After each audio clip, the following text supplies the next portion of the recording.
naturally nobody is interested in your idea. The world could care less, and you have to persuade them, and you have to show that you're the one person out there that can do it. When it comes to changing the world, what I learned from Steve Jobs is, if you believe in a Macintosh, if you believe in iPhone, iPod, iPad, if you believe enough, then you will see it. Because other people will believe in it. Other people will create software. Other people will create products.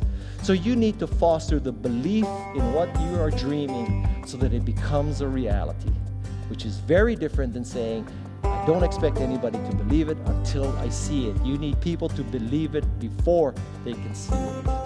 Don't necessarily think that you have to have the home run and the huge Apple computer on your first start. I spent a long time in my life with skills just building little devices for fun. For fun is one of the key things, because that drives you to think and think and think and make it better and better and better than you ever would if you're doing it for a company. Build things at first for yourself that you would want. For somebody aspiring to take things to the next level or to even surpass their wildest dreams, there's always going to have to be an element of luck, but I think more important is putting yourself in a business that can be ubiquitous, that really doesn't have limits, because otherwise there's always going to be a grind to it.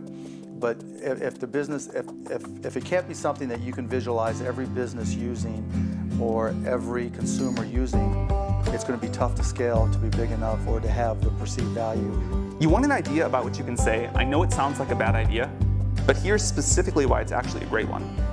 You want to sound crazy, but you want to actually be right. Because when you're trying to differentiate, when you're trying to do something different, there's going to be that gut moment, that gut sense.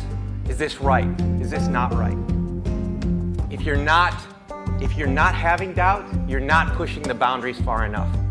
Don't think about how do I get big fast. That will happen if you actually build something super meaningful and super important. So don't think about, what is the quickest way to success? Think about what is the best way to building something important that the world really needs. This little idea explains why some organizations and some leaders are able to inspire where others aren't. Let me define the terms really quickly.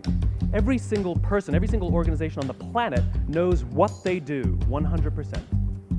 Some know how they do it, whether you call it your differentiating value proposition or your proprietary process or your USP. But very, very few people or organizations know why they do what they do.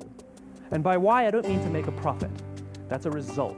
It's always a result. By why, I mean what's your purpose? What's your cause? What's your belief? Why does your organization exist?